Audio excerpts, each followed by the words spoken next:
warahmatullahi wabarakatuh. Halo, selamat siang. Perkenalkan, nama saya Nurwaili dengan NIM 204011154. Dalam kesempatan kali ini, saya akan menjelaskan mengenai akad IMBT atau akad isyarah muntahiyah bitamlik. Kita akan membahas pengertian dulu dari IMBT atau isyarah muntahiyah bitamlik. Apa sih isyarah muntahiyah bitamlik itu? Nah, al-isyarah muntahiyah bitamlik atau financial leasing with purchase option tersusun dari dua kata, yaitu at-ta'jir atau al-ijarah yang artinya sewa dan juga at-tamlik yang artinya kepemilikan. Ijarah al-muntahiyah bitamlik atau persewaan yang berujung kepada kepemilikan terdiri dua kata, adalah sejenis perpaduan antara kontrak jual beli dan sewa, atau lebih tepatnya akad sewa yang diakhiri dengan kepemilikan barang di tangan si penyewa. Nah, pemindahan hak milik barang itu bisa terjadi dengan salah satu dari dua cara berikut ini. Yang pertama, itu pihak yang menyewakan berjanji akan menjual barang yang disewakan tersebut pada akhir masa sewa. Lalu yang kedua, bisa pihak yang menyewakan berjanji akan menghibahkan barang tersebut di akhir masa sewa. Sekarang kita berbicara mengenai dasar hukum dari IMBT ini. Yang pertama ada Quran Surat Al-Baqarah ayat 233 yang artinya sebagai berikut. Dan jika kamu ingin menyusukan anakmu kepada orang lain, maka tidak ada dosa bagimu memberikan pembayaran dengan cara yang patut.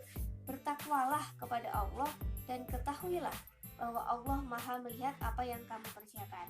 Artinya kalau kita sebagai si penyewa harus memberikan fee yang pantas kepada seseorang yang kita yang barangnya sedang kita sewa. Lalu ada lagi yakni kaidah fikih yang berbunyi la aslu fil muamalati ibahatu ila dalilun ala takrimiha, yang artinya pada dasarnya segala bentuk muamalat itu boleh dilakukan kecuali ada dalil yang mengharamkannya. Selanjutnya ada lagi Fatwa Dewan Syariah Nasional nomor 27 DSN MUI nomor 3 tahun 2002. Artinya dari semua dasar hukumnya memperbolehkan akad ijarah muntahiyah bitamlik. Nah, sekarang kita ke mekanisme atau tata cara melakukan akadnya. Ijarah muntahiyah bitamlik dalam bank syariah umumnya pasti melalui tahapan-tahapan yang sebagai berikut. Pertama nih, nasabah menjelaskan dulu kepada bank bahwa suatu saat di tengah atau di akhir periode ijarah ia ingin memiliki barang tersebut. Yang kedua, setelah melakukan penelitian, bank setuju akan menyewakan aset itu kepada nasabah. Yang ketiga, apabila bank setuju, bank terlebih dahulu memiliki aset tersebut.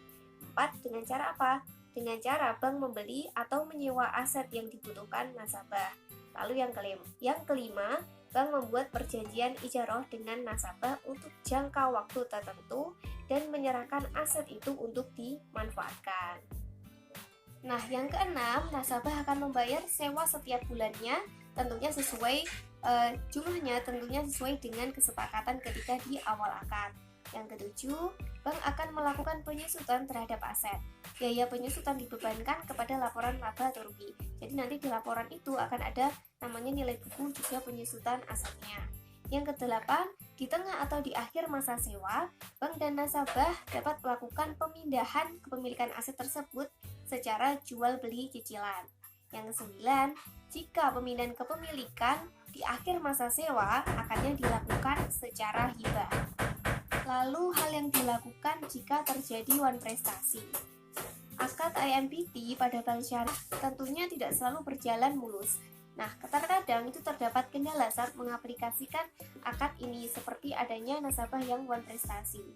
Pembiayaan pada bank syariah dikategorikan bermasalah apabila berada dalam kategori kolektabilitas 2-5.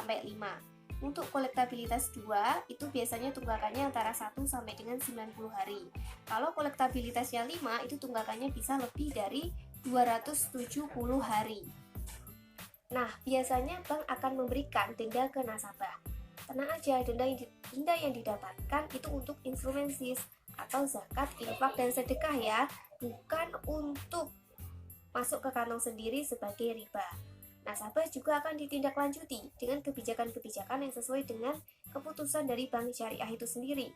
Untuk mencegah terjadinya pembiayaan bermasalah, maka sebaiknya diperlukan adanya evaluasi ulang pembiayaan melalui beberapa aspek seperti aspek manajemen, pemasaran, produksi, keuangan, jaminan, dan juga yuridis. Nah, untuk aspek jaminan dan yuridis sebaiknya dilakukan konsultasi kepada bagian legal untuk mencegah kerugian yang dialami oleh pihak bank.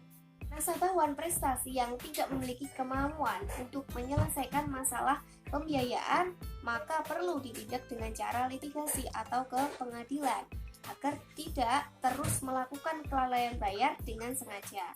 Nah, sedangkan nih nasabah yang memiliki kemauan menyelesaikan masalah pembiayaan, maka bisa diselesaikan dengan cara offset, yaitu penyelesaian pembiayaan melalui penyerahan jaminan secara sukarela.